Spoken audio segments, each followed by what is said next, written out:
हाँ, तो नमस्कार दोस्तों, रेयर बिट ऑनलाइन क्लासेस में आपका स्वागत है। तो मैं आशा करता हूँ कि आप स्वस्थ होंगे, मस्त होंगे और पढ़ने के लिए तैयार भी होंगे। तो आइए जो आज का हम अपना टॉपिक पढ़ने जा रहे हैं, ओम का नियम। ओम का नियम जो क्लास 10, 9 एवं 11 एवं 12th में बहुत ही महत्वपूर्ण प्रयोग होने वाला टॉपिक है, क्योंकि इसके माध्यम से हम कई सारे वैल्यू को पता करेंगे और उसके माध्यम से हम जो आगे प्रयोग होने वाले सवाल में इनका यानी ये जो नियम होता है ओम जी का, उनका प्रयोग में करते हैं। तो आइए हम शुरू करते हैं। जैसे नंबर फर्स्ट यानी ओम का नियम।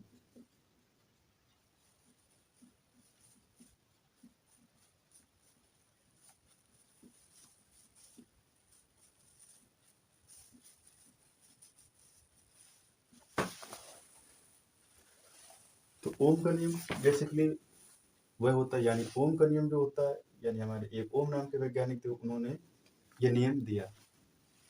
जैसे अब हम देखते हैं कि ओम का नियम क्या होता है। तो यदि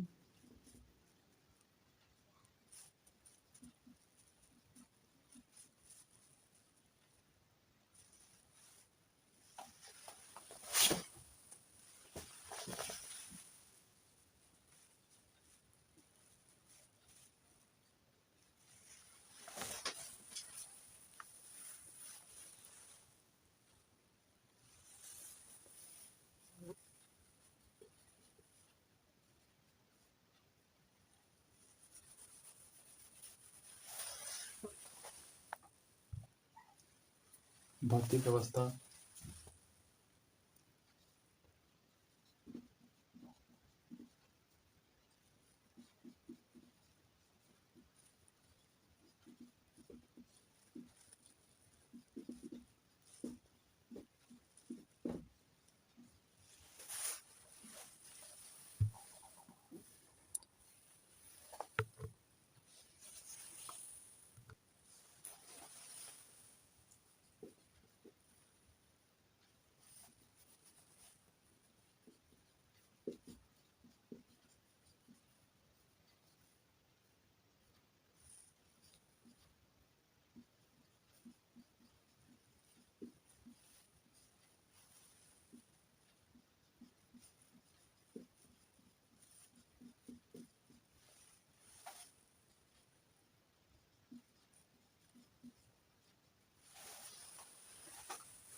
यानी जो तीनों अवस्था को नियत रखा जाए तो उसमें लगने वाला विद्युत विभव उसमें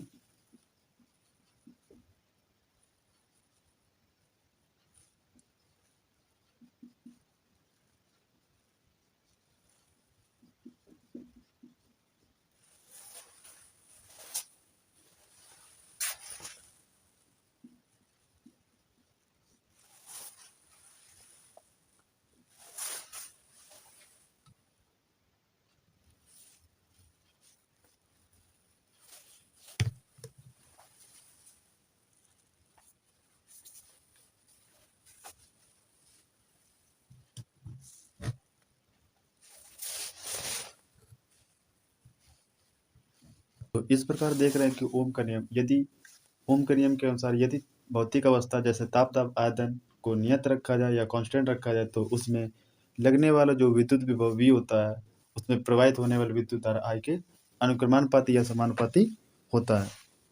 तो इसी प्रकार हमारा जो फार्मूला यहाँ से प्राप्त होता है या बनता है, यानी यू होगा V प्रोपोर्शनल I। ठीक। अब यहाँ से यदि हम प्रोपोर्शनल चिन्ह हटाएंगे तो यहाँ पर एक कांस्टेंट जो आएगा वो I R प्राप्त हो, यानी ये क्या होगा, नियतांक होगा।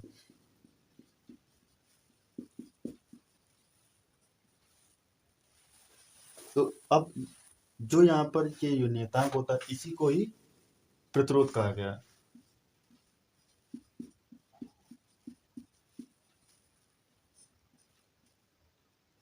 तो इस प्रकार हमारा जो प्रतिरोध होता है वो ओम के नियम के अनुसार एक नियतांक रूप में निकलता है और बाद में इसी को ही नाम रखा गया प्रतिरोध। ठीक है, तो अब जो ओम के नियम का जो बेसिक फार्मूला होता है वो ये होता है V बराबर आई आर। ठीक, अब यदि इसी में पूछा जाए कि ओम के नियम के अनुसार इसमें V और I के मध्य जो ग्राफ होता है वो किस प्रकार होता है और किस आकृति का होता है।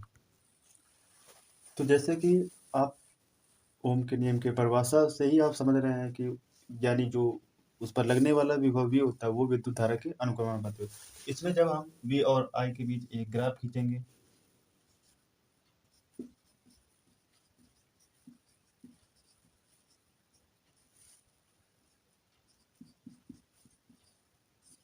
तो जब V और I के मध्य ग्राफ खींचेंगे तो हमको कुछ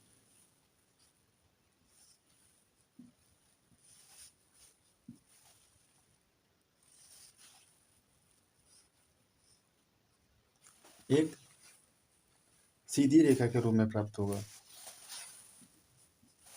तो इस प्रकार आप देख रहे हैं चित्र के माध्यम से जो हमारा V और I ओम के नियम के अनुसार जो ग्राफ प्राप्त होता है वो एक सरल रेखा में प्राप्त होता है।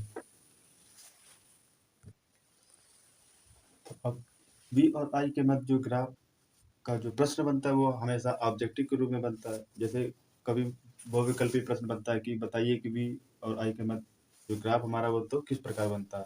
तो आप उसको इस तरह लिखेंगे जो V और I के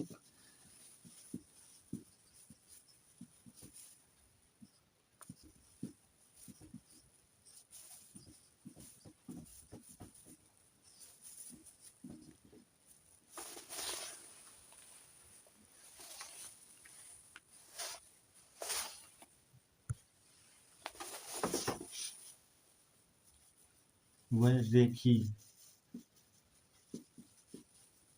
यानी आप देख रहे हैं कि एक ये ग्राफ है ये आप एक रेखा के रूप में प्राप्त हो रहा है यहाँ पर। ठीक है, तो इसी प्रकार ये रेखी यानी इसे हम लीनियर भी बोलते हैं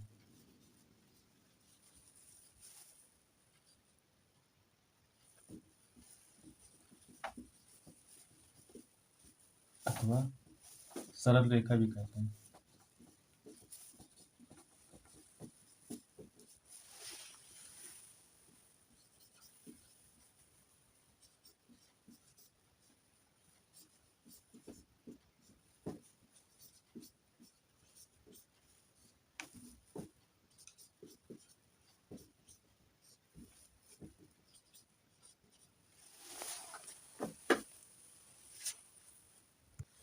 तो इस प्रकार देख रहे हैं कि जो हमको V और I के मध्य जो ग्राफ प्राप्त होता है वह एक सरल रेखा यानी रेखीय आकृति का यानी लीनियर प्राक के रूप में प्राप्त होता है।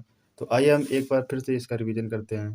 तो जैसे ओम का नियम, ओम के नियम के अनुसार यदि भौतिक अवस्था जैसे ताप आयतन को नियत रखा जाए या कांस्टेंट रखा जाए तो उसमें लगने वाला जो विद्युत विभव होता है उसमें प्रवाहित होने वाली विद्युत धारा के अनुक्रमानुपाती या समानुपाती होता है। तो इस प्रकार इसको हम V प्रोपोर्शनल I लिखेंगे।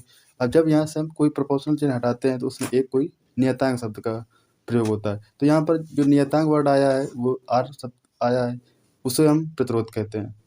इस प्रकार जो हमको V और I के मध्य जो फार्मूला ओम के नियम से प्राप्त होता है वो V बराबर IR प्राप्त होता है।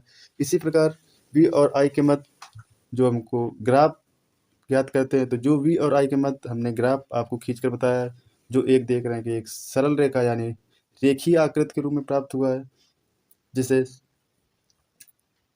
आप चित्र के माध्यम से देख रहे हैं। तो आज की वीडियो में बस इतना ही। तो मैं आशा करता हूँ कि ये वीडियो आपको अच्छी लगी होगी। तो यदि वीडियो आपको अच्छी लगी तो लाइक करें, यदि चैनल में पहली बार आएँ तो सब्सक्राइब करें तथा बेल बटन को के ऑल नोटिफिकेशन को अवश्य दबाएँ ताकि इसी तरह की नई नई वीडियो आप के नोटिफिकेशन आपको तुरंत पहुँच सके। धन्यवाद।